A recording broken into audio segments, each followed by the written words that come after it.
korosho kwa mujibu wa sheria ya tasnia ya korosho sura namba 203 ya mwaka 2023 ina jukumu pamoja na majukumu mengine ilionayo, ina jukumu la kuhakikisha ubora wa korosho na bidhaa zake.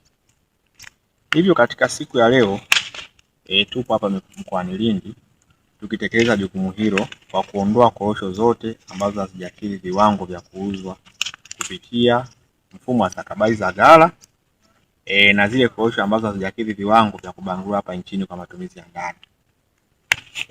Takribani kiasi cha tani 6.4 leo tumekiteketeza kama unavyoona hapo, ndugu mwandishi wa habari.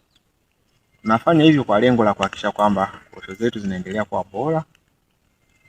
Kama unavyojua kila nchi ina mfumo wake wa kuuza korosho. Sisi Tanzania tunauza korosho kwa kuzingatia viwango. Hivyo mnunuzi anapokuja nchini kwetu anatarajia kupata korosho zenye viwango kama ilivyoainishwa katika ile kanuni namba 26 mabano 1 anatakiwa kupata vile viwango. Kwa hiyo hichi tunachokifanya ni kuondoa hizi korosho zote ambazo hazijakidhi viwango kwa kuziteketeza, kwa kuepusha kwamba hizi korosho zisije zikachanganywa na korosho za msimu huu wa mwaka 2026-27 ambao utaanza hivi karibuni.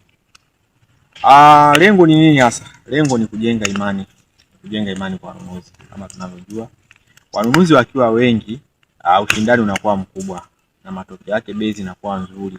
Hivyo mkulima ambaye ndio sisi tunayemtumikia anapata bei nzuri. Lakini wanunuzi wakiwa wachache, ushindani unakuwa mchache. Kwa siku mkulima anapata bei ya chini, tofauti na malengo yetu sisi na malengo ya serikali. Nipende kuchukua fursa hii kuomba wakulima kuhakikisha kwamba wanazingatia ubora wakati wa kuvuna, wavune wakote korosho zilizokomaa, waache kutikisa miti, wakaushe korosho angalau siku 3 mpaka 4 baada ya kuzivuna, na baada ya kuwa wamezikausha vizuri wazipeleke kwa wakati kwenye ghala la chama cha msingi. Hivi unajua kwa nini makampuni makubwa duniani hayaachi kujitangaza kila siku licha ya kwamba tayari yanafahamika?